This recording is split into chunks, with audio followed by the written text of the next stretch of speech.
7e conseil de lecture. On se retrouve comme tous les jours pour vous parler comics. Des comics déjà sortis en attendant les nouveautés de la semaine prochaine, puisqu'il va y avoir beaucoup de nouveautés, vous le savez, énormément de nouveautés vont arriver. Et donc nous allons pouvoir tranquillement prendre le temps pendant ces quelques jours qui nous restent pour regarder dans le rétroviseur et voir des choses qui sont sorties récemment et peut-être que vous n'avez pas lu ou que vous n'avez pas acheté, peut-être faute de temps, parce que vous avez priorisé un autre achat, mais comme là il n'y a rien qui sort, c'est peut-être le moment de se pencher vers un titre que vous n'auriez peut-être pas lu habituellement. Alors aujourd'hui, nous allons parler d'un titre Delcourt que j'apprécie particulièrement.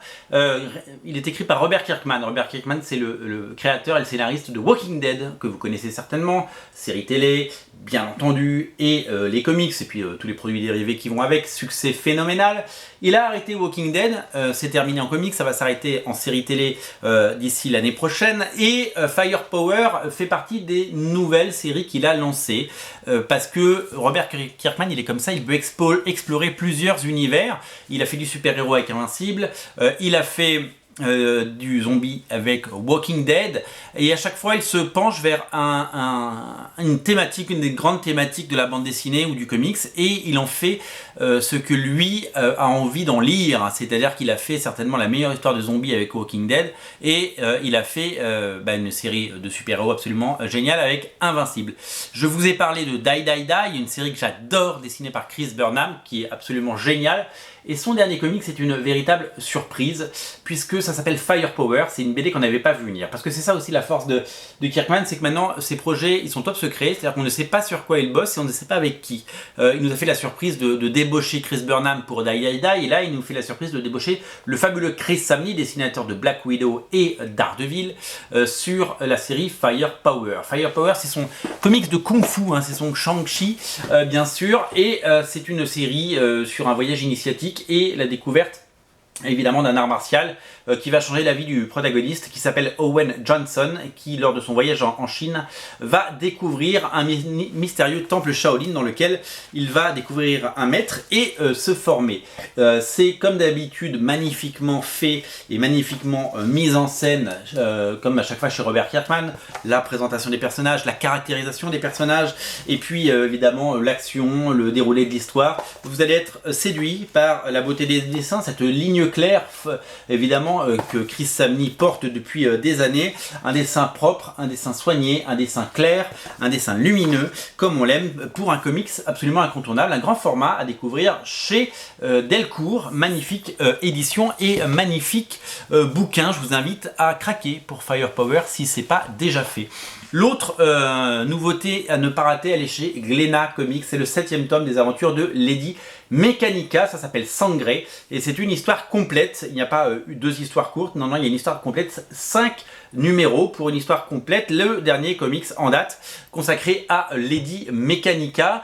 C'est scénarisé par Joey Benitez et Marcia Chen, et c'est dessiné par Joey Benitez, mais également Martine Montiel, mais aussi Brian Ching, qui prend le relais de Joey Benitez, qui dessine quand même quelques pages, il fait une petite vingtaine de pages dans l'album.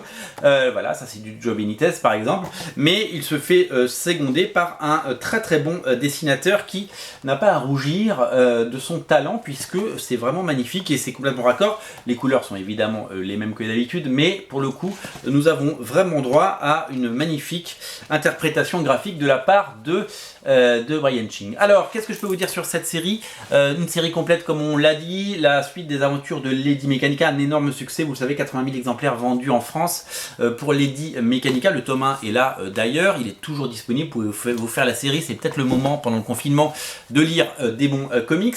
Lady Mechanica, c'est ce personnage, sorte de Édouard aux mains d'argent, que son inventeur a laissé alors qu'elle n'était pas finie, mais elle a perdu toute sa mémoire, et comme elle a perdu toute sa mémoire, elle décide de partir à la fois en quête de son passé, de son histoire, mais aussi de mettre à profit ses talents de détective. C'est une espèce de Sherlock Holmes au féminin, une sorte de Batman, de détective comics, mais dans un univers très Jules Verne, très Gustave Eiffel, très victorien, très steampunk, voilà, c'est le terme. Voilà, moi j'ai une affection particulière pour ce titre que je trouve d'une beauté et avec des histoires vraiment toujours géniales. Voilà, c'est vraiment un tour de force et c'est un magnifique comics à découvrir, bien entendu. Le troisième titre, il est à nous, c'est Scheherazade. Je voulais vous en parler de Scheherazade parce que c'est notre petit succès du confinement et on est ravis. On a fait 4 couvertures pour le tome 1, on va en parler. La première est complètement sold out, la deuxième va l'être dans pas longtemps. Donc celle-là, hop, que vous voyez, il n'y en a plus et celle-là, il n'y en a bientôt plus. On arrive sur les derniers exemplaires. C'est tout simplement la relecture par les auteurs Tom Hutchinson et Carrie Castor du mythe de Scheherazade, non pas à travers les contes des mille et une nuits, mais à travers la vraie vie de ce personnage, une vraie vie romancée comme vous pouvez l'imaginer, et complètement adaptée à un comics mainstream américain fan de comics. Le dessin intérieur est signé par le fantastique Mike Chrome, un super dessinateur qui vraiment est à découvrir. Les couleurs sont signées de Neil Ruffino et les couvertures, les 4 couvertures, enfin les 3 qui restent, sont l'œuvre de J. Scott Campbell. Vous n'avez plus qu'à choisir la vôtre, voilà, c'est aussi simple que ça. 3 idées comics aussi variées que chatoyantes et chaleureuses, et bien entendu, et 3 idées comics pour égayer vos journées de confinement. Firepower, Lady Mechanica, Scheherazade, vous choisissez, nous on vous livre, vous n'avez plus qu'à vous laisser porter, le lien il est là dans le descriptif de la vidéo. Vous n'avez pas vu la dernière phalange, je recommence, tout est là, on compte sur vous, à très vite, salut, bonne lecture.